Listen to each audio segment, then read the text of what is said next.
back to another Hogwarts Legacy news and info video. Now, we've got new information on character creation, and it's not had 100% the best receival, and I'll talk about that in just a second.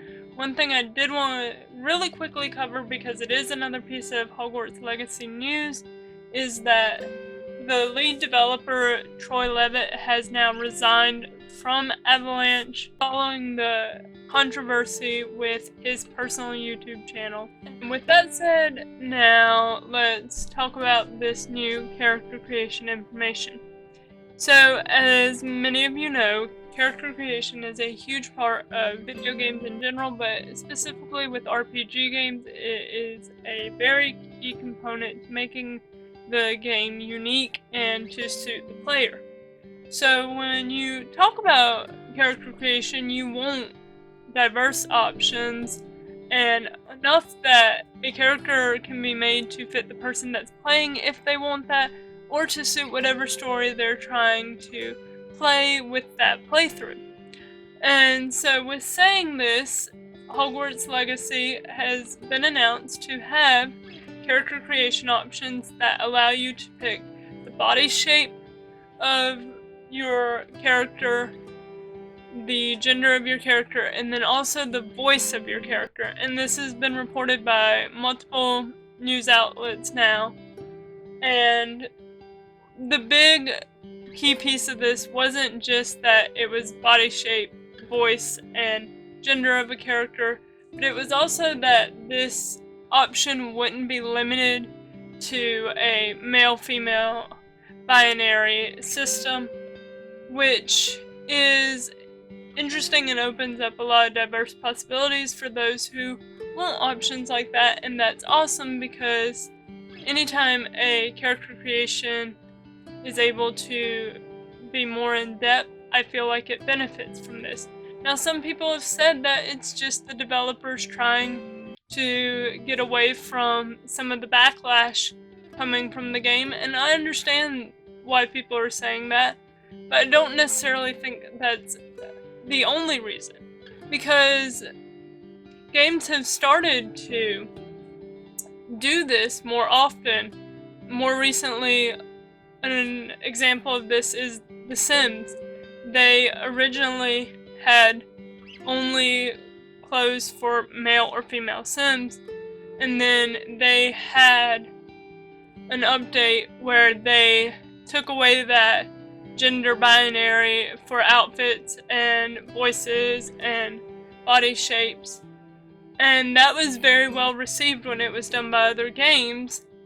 And I think that in the case of Hogwarts Legacy, it's a very similar story, where I think it will be more beneficial that they are doing this, because it helps set the standard for future games in the gaming industry to be more inclusive. But for future games to want to be more inclusive, they have to see that these games are successful. And it does show that there is progress in the gaming industry, and we can also see this with the fact that there are games that are starting to come out with female-only protagonists, although it's not common, and a lot of developers still think that it is not a viable option when creating a game, because they feel that a male protagonist will sell better. One example of a really great game that had a female-only protagonist was Horizon Zero Dawn, and it has a sequel game coming out, Horizon Zero Dawn Forbidden West, and there is a lot of positive reception to that game and to the main character, Aloy.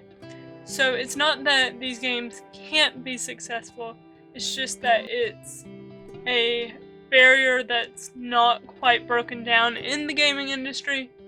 And I think that the development team adding these inclusive character creation options is showing that they are trying to do the right thing and to be more inclusive and to make a game that is going to suit various different types of people.